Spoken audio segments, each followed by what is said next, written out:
असणारा नामर्द सरकार आहे, दोन बायकाचं सरकार आहे. शिंदेबाई आणि पवारबाई याच्याबरोबर प्रपंच करणारा जो देवेंद्र फडणवीस आहे, दोन बायकाचं सरकार आहे. या दोन बायकामुळं या सरकारला जनतेकडे दुर्लक्ष करण्याची वेळ आली. अरे देवा भाऊ, एक बायको कमी कर, पहिली एक होती तेव्हा सुरळीत चालू होत रे. दोन बायकामुळं तुझं जनतेकडलं दुर्लक्ष चालू आहे. हे देवा, शिंदे तरी ठेव नाहीतर पवारबाई तरी ठेव, आणि या दोन बायामुळं आमच्या जनतेचं नुकसान होत रे. हे देवा, तू आम्हाला लाडकी बहीण म्हणला होता ना, तर लाडक्या बहिणीचं कुकू कुसायला लागला रे तू. लाडक्या बहिणीची लेकरं मारायला रे तू. लाडक्या बहिणीचं सगळा संसाराचा सत्यानाश करायला रे तू.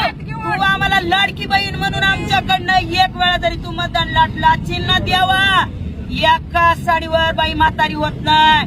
तू आमच्याकडनं आम्हाला म्हणला ना, लाडक्या बहिणी निवडून दिलं, लाडक्या बहिणीने निवडून दिलं ना. अरे पुढच्या पंचवार्षिक मध्ये तुझाच गणपती करायला ह्या लाडक्या बहिणी पुढे येतात का नाही बघत राहा.